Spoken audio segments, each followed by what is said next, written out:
Hello नमस्ते, स्वागत है आप सभी साथियों का एनएस शिक्षा परिवार में। कैसे हो साथियों? उम्मीद करता हूँ बहुत ही शानदार होंगे और आपकी पढ़ाई बहुत अच्छे तरीके से चल रही होगी। साथियों, आज का हमारा टॉपिक रहेगा वॉच। तो अपनी हेडिंग बना लेंगे क्या? वॉच। नया टॉपिक है वॉच। और अगर आप हमारे चैनल पर नए हैं तो चैनल को सब्सक्राइब करें, वीडियो को लाइक शेयर जरूर करें अपने दोस्तों के साथ। ठीक है साथी? अगर हम वॉच की बात करें, अगर वॉच की बात करें उसकी परिभाषा क्या बनती है तो थोड़ा सा समझने का प्रयास करेंगे। ठीक है साथी?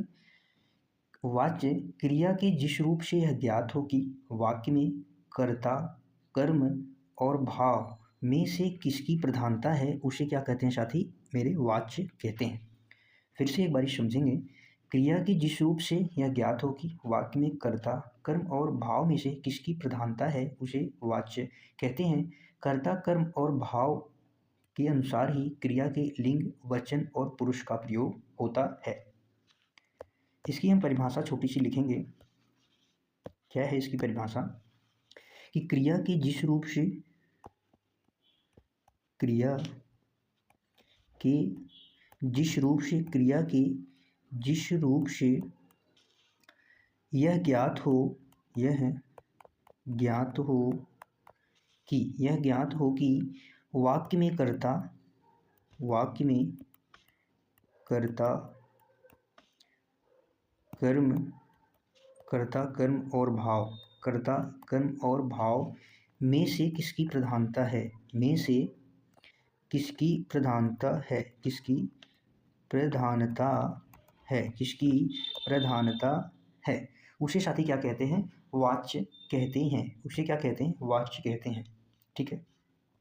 या आप ऐसे भी कह सकते हैं कि वाक्य को बोलने का सही तरीका ही वाच्य कहलाता है। वाक्य को सही, वाक्य को सही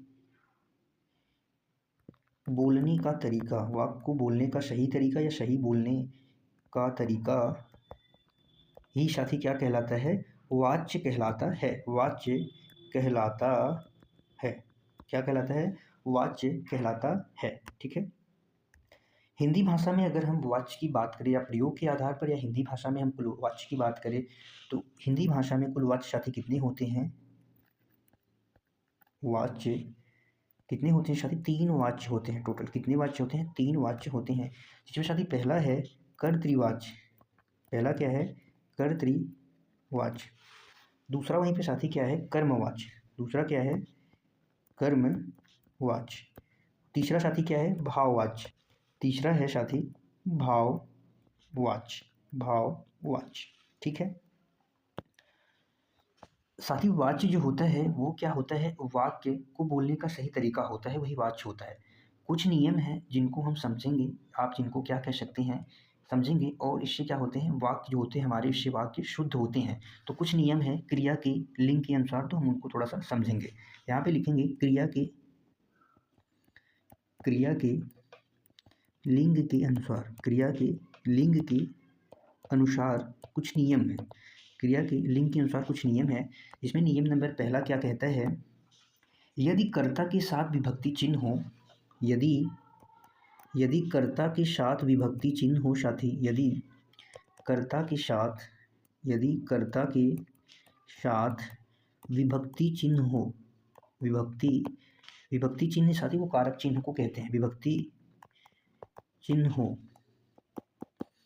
और कर्म के साथ, और कर्म के साथ विभक्ति चिन्ह न हो।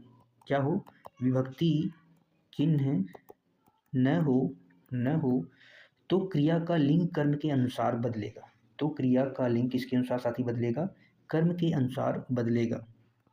तो क्रिया का लिंग किसके अनुसार चेंज होगा? कर्म के अनुसार बदलेगा। किसके अनुसार? कर्म के अनुसार बदलेगा। ठीक है, याद रखेंगे। जैसे एक एग्जाम्पल लिखेंगे साथी, समझने का प्रयास करेंगे। जैसे यहाँ एग्जाम्पल लिखेंगे, जैसे एग्जाम्पल लिखेंगे साथी, सोहन ने दूध पिया। किसने? सोहन ने क्या पिया साथी? दूध पिया। सोहन ने दूध पिया। आप यहाँ पे देखेंगे साथी, ने चिन्ह क्या है? ये क्या है, कर्ता है, ये साथी क्या हो गया, कर्ता, और कर्ता के साथ क्या है, ने चिन्ह का प्रयोग हुआ है। और यहाँ पे कर्म क्या है, ये साथी हो गया कर्ता, ये साथी क्या हो गया, कर्ता, और दूध क्या हो गया, कर्म हो गया। और यहाँ पे और ने साथी क्या है, ये कारक चिन्ह है, ने क्या है, कारक है, यही कारक चिन्ह है, और ये कर्म है। और यहाँ पे साथी क्या है, विभक्ति नहीं है, कर्म के साथ विभक्ति नहीं है। और कर्म कैसा है साथी, ये कर्म पुल्लिंग है, कर्म कैसा है, पुल्लिंग है। और इसके अनुसार क्रिया कैसी बदली, पिया, क्रिया कैसी बदल गई, पिया हो गई। ठीक है, यहीं पे होता कि गीता ने दूध पिया, गीता भी होता तब भी यहाँ पे साथी पिया आता, क्योंकि दूध जो है पुल्लिंग शब्द है, और जो क्रिया होगी वो भी क्या होगी, पुल्लिंग होगी, क्रिया भी क्या होगी, पुल्लिंग होगी। जैसे एक एग्जाम्पल और लिखेंगे, जैसे गीता, गीता ने खाना खाया, गीता ने खाना खाया, गीता ने क्या किया साथी, खाना खाया। आप यहाँ पे देखेंगे गीता क्या है, करता है, गीता यहाँ पे क्या है, करता है, और कर्ता के साथ क्या आया है, कारक चिन्ह आया, ये क्या है, कारक चिन्ह है, कारक चिन्ह है।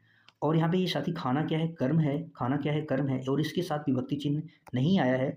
और जो क्रिया होगी तो किसके अनुसार बदलेगी, कर्म के अनुसार जो क्रिया होगी बदलेगी। यहाँ पे गीता ने खाना खाया, यानी गीता क्या है, स्त्रीलिंग है, लेकिन इसके अनुसार क्रिया नहीं बदल रही है, खाना के अनुसार बदल रही है। खाना कैसा शब्द है, ये पुल्लिंग शब्द है, कैसा शब्द है साथी, पुल्लिंग शब्द है, इसलिए क्रिया, क्रिया भी क्या होगी, पुल्लिंग होगी। ठीक है, साथ ही हम ये सब क्यों समझ रहे हैं, क्योंकि अभी जब हम वाच्य के भेद पढ़ेंगे तो हमें कर्ता वाच्य मिलेगा, क्या होगा, कर्तृवाच्य मिलेगा। और कर्ती का कारक चिन्ह क्या होता है, ने होता है, क्या होता है साथी, ने होता है। यहाँ पे कर्ता, ये शब्द कर्तावाच्य के क्या है, उदाहरण है, हम थोड़ा सा इनको समझ रहे हैं, क्योंकि यहाँ पे आप देखेंगे जब कर्मवाच्य हम पढ़ेंगे तो वहाँ पे कर्म के अनुसार क्रिया क्या है, क्रिया क्या होती है, क्रिया का लिंग वचन परिवर्तन होता है। लेकिन यहाँ पे जो ने है, यहाँ पे कर्म के अनुसार बदल रहा है, लेकिन ये क्या आएंगे, किस में आएंगे साथी, कर्तृवाच्य में आएंगे, यही हम समझ रहे हैं। ठीक है, दूसरा नियम क्या कहता है, इसे भी हम थोड़ा सा समझेंगे। दूसरा नियम क्या कहता है, दूसरा नियम कहता है, यदि कर्ता विभक्ति सहित हो, यदि कर्ता, यदि क्या हो साथी, कर्ता यानी कार्य करने वाला विभक्ति के साथ हो,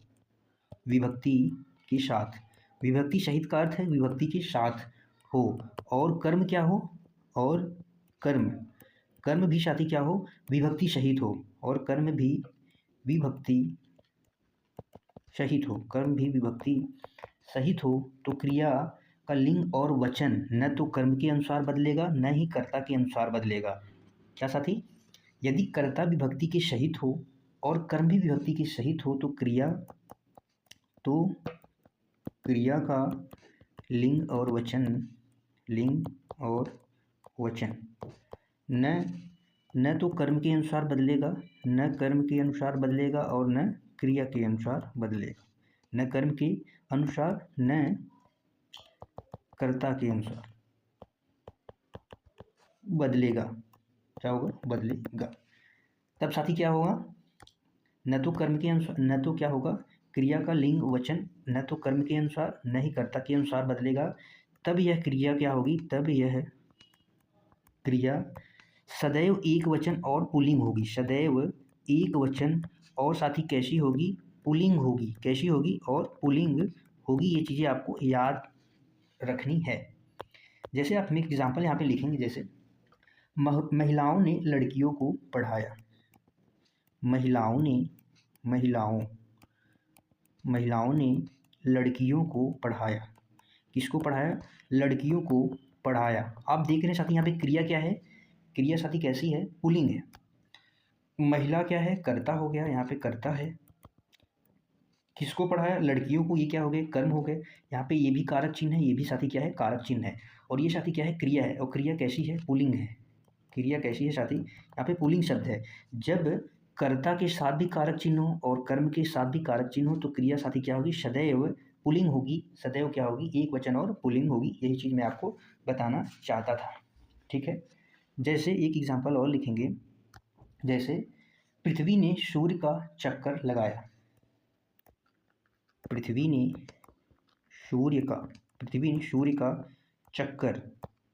सूर्य का चक्कर लगाया। आप यहाँ पे देखेंगे साथी, आप यहाँ पे देखेंगे पृथ्वी ने सूर्य का, कर्ता कर्म, कारक चिन्ह का प्रयोग हुआ, तो यहाँ पे क्या हो गया, लगाया, साथी क्या हो गया, लगाया। ये कैसा शब्द है, पुल्लिंग शब्द है, क्योंकि जब कर्म और कर्ता और कर्म दोनों के साथ विभक्ति चिन्ह होगा, तो जो क्रिया होगी वो क्या होगी, हमेशा पुल्लिंग होगी। ठीक है, एक नियम और है, तीसरा नियम लिखेंगे, यदि कर्ता, तीसरा एक छोटा सा नियम है, यदि यदि कर्ता विभक्ति रहित हो, यदि कर्ता साथी विभक्ति रहित हो, विभक्ति रहित का अर्थ है यहाँ पे विभक्ति के बिना, तो साथी क्रिया का लिंग और वचन कर्ता के अनुसार बदलेगा। यदि कर्ता विभक्ति रहित हो तो साथी क्रिया का लिंग वचन किसके अनुसार बदलेगा, तो भी क्रिया कर्ता के अनुसार बदलेगा। यदि कर्ता विभक्ति रहित हो तो क्रिया का लिंग और वचन किसके अनुसार बदलेगा, तब कर्ता के अनुसार ही बदलेगा। ठीक है, जैसे एग्जाम्पल लिखेंगे, जैसे सूर्य चमक रहा है, सूर्य साथी क्या है, चमक रहा है। आप यहाँ पे देखेंगे सूर्य क्या है, कर्ता हो गया, यहाँ पे विभक्ति चिन्ह नहीं है, यहाँ पे क्या है, विभक्ति चिन्ह नहीं है, लेकिन जो ये रहा है ये क्या है, कर्ता के अनुसार बदला है। ये कर्ता पुल्लिंग है, कैसा है, पुल्लिंग शब्द है, और इसलिए क्रिया भी क्या है साथी, पुल्लिंग है, इसलिए क्रिया भी क्या है यहाँ पे पुल्लिंग है। ठीक है, याद रखेंगे। अब साथी हम हेडिंग बनाएंगे क्या, जो हमने प्रयोग के आधार पर, या हिंदी भाषा में कुल वाच्य के भेद कितने थे, 3 भेद थे। वाच्य के साथी कितने हमने बताए थे अभी, वाच्य के कुल कितने भेद होते हैं, 3 भेद होते हैं, जिसमें हमारा पहला क्या था, पहला वही हेडिंग बना लेंगे क्या, कर्तृवाच्य। और कर्तृवाच्य की परिभाषा थोड़ा सा समझने का प्रयास हम करेंगे। ठीक है साथी, कर्तृवाच्य की परिभाषा सुनेंगे थोड़ा ध्यान से।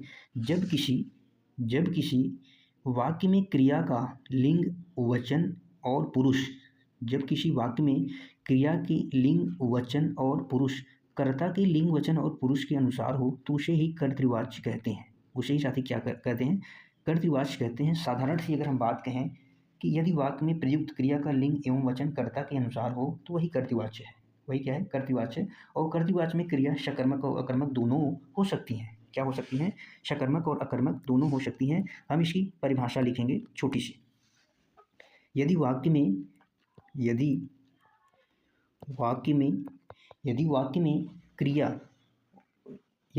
प्रयुक्त क्रिया, ऐसा लिखेंगे, यदि वाक्य में प्रयुक्त क्रिया का लिंग एवं वचन कर्ता के अनुसार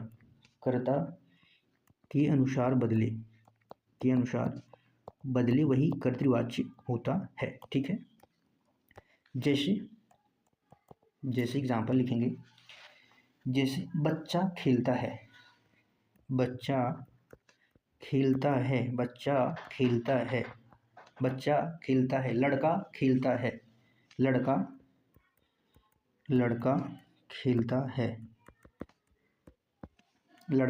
ये साथी बच्चा क्या है, यहाँ पे करता है, ये क्या है, यही साथी क्या है, यहाँ पे करता है। और साथी खेलना साथी क्या हो जाएगा, क्रिया है, और ये पुल्लिंग है तो क्रिया भी क्या होगी, पुल्लिंग होगी। अगर ये कर्ता पुल्लिंग है तो क्रिया भी साथी कैसी होगी, पुल्लिंग होगी। हमने कहा एक एग्जाम्पल और यहीं पे लिखेंगे कि लड़की खेलती है, और यहाँ पे आप देखेंगे कि लड़की कैसा शब्द है, स्त्रीलिंग शब्द है, इसलिए क्रिया भी कैसी हो गई, स्त्री हो गई, स्त्रीलिंग हो गई। ठीक है, क्रिया भी कैसी हो गई, स्त्रीलिंग हो गई। तो यदि वाक्य में प्रयुक्त क्रिया का लिंग एवं वचन कर्ता के अनुसार हो, तो ये कैसे उदाहरण हो जाएंगे, कर्तृवाच्य के उदाहरण हो जाएंगे। ठीक है साथी, याद रखेंगे। और साथी अगर हम बात करें तो ने पहचान किसकी होती है, कर्तृवाच्य की होती है। किसकी होती है, कर्तृवाच्य की होती है। तो याद रखेंगे, ने पहचान कर्त की होती है। लेकिन अपवाद में कुछ चीज़ें हैं, थोड़ा सा हम उनको भी समझेंगे। अपवाद में कुछ चीज़ें हैं, थोड़ा सा हम उनको भी समझेंगे, जिससे कि हमारे सामने अगर वो क्वेश्चन आ जाए या ये स्थिति पैदा हो तो हम यहाँ पे समझ सकते हैं। क्योंकि जब कर्ता का लिंग और वचन, जब क्रिया का लिंग और वचन कर्ता के अनुसार बदले तो ही क्या होता है, कर्तृवाच्य होता है। लेकिन एक अपवाद है, 1-2, इसमें भी क्या है, वाच्य तो कर्तृ है, लेकिन जो क्रिया है वो कर्म के अनुसार बदल गई है। क्रिया है किसके अनुसार बदल गई, कर्म के अनुसार बदल गई, और वहाँ पे ने कारक चिन्ह का प्रयोग मिलेगा, जो क्या है, कर्तृवाच्य की पहचान है। ठीक है, लिखेंगे जैसे कुछ एग्जाम्पल्स हैं 1-2। लड़की ने अखबार पढ़ा, एग्जाम्पल है, लड़की ने अखबार पढ़ा, लड़की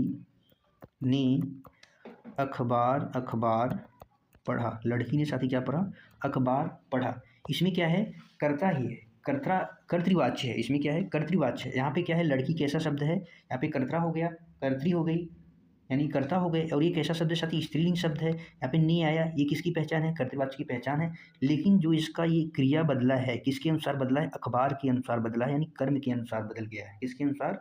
कर्म के अनुसार बदल गया। लेकिन ये किसका एग्जाम्पल है? कर्तृवाच्य का उदाहरण है। ऐसे ही लड़के ने रोटी खाई, लड़के ने रोटी खाई। लड़के ने साथी क्या करा? रोटी खाई। लड़का क्या है? पुल्लिंग शब्द है। ने कर्तृवाच्य की पहचान है। रोटी कर्म हो गया। खाई, रोटी स्त्रीलिंग शब्द है, इसलिए खाई क्या हो गया? कर्म के अनुसार क्रिया भी यहाँ पे बदल गई। ये भी क्या हो जाएगा? लेकिन ये भी साथी किसका उदाहरण है? कर्तृवाच्य का उदाहरण है। ये भी आपको याद रखना है। ये साथी क्या है? अपवाद के अंतर्गत आते हैं। दूसरी हेडिंग बनाएंगे कर्मवाच्य। दूसरी हमारी क्या हेडिंग होगी? कर्मवाच्य। साथी हम दूसरी हमारी जो हेडिंग है कर्मवाच्य, हम इसको कल पढ़ेंगे। एक बार हम रिवीजन करेंगे अभी तक हमने जो भी पढ़ा है ध्यान से। आज की जो हमारी टॉपिक था, आज का जो हमारा टॉपिक था साथी क्या था? किस पे बेस्ड था? वाच्य पे था। तो वाच्य की सिंपल सी परिभाषा क्या है? क्रिया के जिस रूप से यह ज्ञात हो कि वाच्य में कर्ता, कर्म और भाव में किसकी प्रधानता है, तो वही वाच्य होता है। या साधारण शब्दों में हम कहें तो वाक्य को सही बोलने लिखने का जो तरीका होता है, वही साथी क्या होता है? वाच्य कहलाता है। और वाच्य के भेद प्रयोग के आधार पर या सामान्यतः हिंदी भाषा में हम बात करें तो वाच्य के तीन ही भेद होते हैं। कर्तृवाच्य होता है, कर्मवाच्य होता है, भाववाच्य होता है। अगर कर्तृवाच्य की सिंपल सी परिभाषा की बात करें तो इसमें क्या होता है? कर्ता प्रधान होगा, इसमें कर्म प्रधान होगा। कर्म प्रधान होने का अर्थ है कि कर्म के अनुसार जो होगा क्रिया का, कर्म के अनुसार ही क्रिया का लिंग वचन निर्धारित होगा। और इसमें क्या होगा? भाव के अनुसार। इसके बाद साथ ही हमने कहा क्रिया के अनुसार, क्रिया के लिंग के अनुसार कुछ नियम है। क्रिया के लिंग के अनुसार जो कुछ नियम हैं, थोड़ा सा हम इनको समझने का प्रयास करेंगे। क्योंकि अभी हमने देखा कि जो कर्ता में होता है, कर्ता यानी जो क्रिया होता है वो कर्ता के अनुसार बदलता है। लेकिन यहाँ पे क्रिया के जो लिंग का बदलने का नियम है, उससे कुछ नियम से थोड़ा सा इनको भी हम जानेंगे, जिससे हमें आसानी होगी, वाक्य में हमसे गलती नहीं होगी। क्रिया है कुछ जो अपने अनुसार ये बदलते हैं। यदि कर्ता के साथ विभक्ति चिन्ह हो, कर्ता के साथ क्या हो? विभक्ति चिन्ह हो, और कर्म के साथ साथ ही क्या हो? विभक्ति चिन्ह ना हो, तो क्रिया किसके अनुसार बदलेगी? कर्म के अनुसार बदलेगी। कर्ता के साथ विभक्ति चिन्ह हो और कर्म के साथ विभक्ति चिन्ह ना हो, तो क्रिया किसके अनुसार बदलेगी? कर्म के अनुसार बदलेगी। ये साथी किसके अंतर्गत आएगा? कर्तृवाच्य के अंतर्गत आएगा। जैसे इसका एग्जाम्पल देखेंगे, सोहन ने दूध पिया। सोहन साथी यहाँ पे क्या हो गया? कर्ता हो गया। दूध क्या है? कर्म हो गया। और ये कैसा कर्म है? पुल्लिंग है। और यहाँ पे ने क्या है? कारक है। और किसके साथ प्रयुक्त हुआ है? कर्ता के साथ प्रयुक्त हुआ है। कर्म के साथ कोई कारक चिन्ह नहीं, कर्म पुल्लिंग है, तो क्रिया किसके अनुसार बदल गई साथी? कर्म के अनुसार बदल गई। लेकिन इसमें कारक वाच्य की बात करें तो कर्तृवाच्य है। जैसे गीता ने खाना खाया, खाना क्या है? कर्म है और पुल्लिंग है, तो किसके अनुसार बदल गया? कर्म के अनुसार क्रिया बदल गई।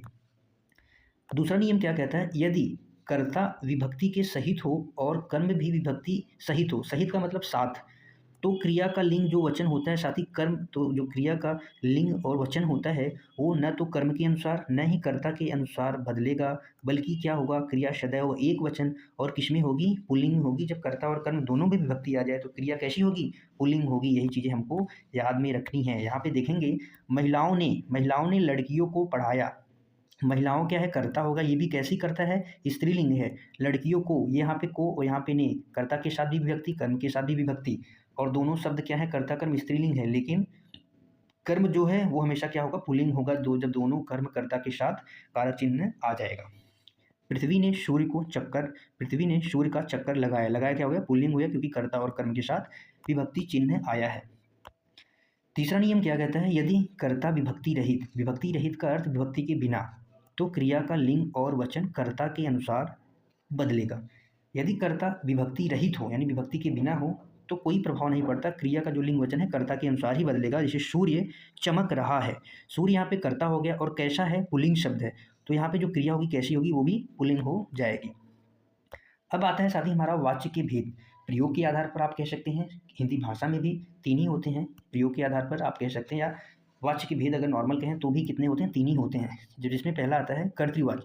कर्तृवाच्य की साथी परिभाषा क्या है? यदि वाच्य में प्रयुक्त क्रिया का लिंग एवं वचन किसके अनुसार हो? कर्ता के अनुसार हो। किसके अनुसार हो? कर्ता के अनुसार हो, तो वहाँ पे क्या होता है? कर्तृवाच्य होता है। कुछ चीज़ें अपवाद में हैं, हमने अभी उसको आगे देखा, थोड़ा सा पीछे उसको भी हम देखेंगे एक बार। बच्चा खेलता है, लड़का खेलता है, लड़की खेलती है। बच्चा साथी क्या हो गया? कर्ता, और खेलना क्या है? क्रिया है। ये कर्ता कैसा है? पुल्लिंग है, इसलिए क्रिया कैसी हो गई? पुल्लिंग हो गई। कर्ता कैसा है, पुल्लिंग है इसलिए क्रिया पुल्लिंग हो गई। कर्ता कैसा है, स्त्रीलिंग हो गई, इसलिए ये भी क्या हो गया, स्त्रीलिंग हो जाएगा। साथ ही अगर कर्ता की हम पहचान की बात करें तो इसकी ने जो होती है पहचान, ने क्या है, कर्तृवाची की पहचान होती है। लेकिन अपवाद में कुछ चीज़ें हैं कि जैसे जो हमने कहा कि जो क्रिया होती है ये साथी क्या है, क्रिया है, पढ़ना, पढ़ना क्या है, क्रिया है, और ये किसके अनुसार बदलती है, हमेशा कर्तृवाची में कर्ता के साथ बदलती है। लेकिन यहाँ पे विभक्ति चिन्ह आ गया तो ये किसके अनुसार बदल जाएगी, ये कर्म के अनुसार बदलेगी। लड़की ने अखबार पढ़ा, अखबार कैसा शब्द है, पुल्लिंग शब्द है इसलिए पढ़ा हो जाएगा। लड़की ने रोटी खाई, रोटी कैसा शब्द है, पुल्लिंग है इसलिए क्या हो जाएगा, पुल्लिंग शब्द हो जाएगा। अभी हमने पहले ही स्टार्टिंग में हमने इस चीज़ पे चर्चा ऑलरेडी कर ली है। दूसरा क्या हेडिंग है हमारा, कर्मवाच्य, और हम कल पढ़ेंगे कर्मवाच्य को। ठीक है साथी, बताएंगे साथी क्लास कैसी लगी। कल मिलते हैं फिर से आप सभी साथियों के साथ एक शानदार जानदार वाच्य की क्लास में। तब तक के लिए बाय बाय, खुश रहिए, मस्त रहिए साथियों। Thank you so much, take care, bye bye, जय हिंद।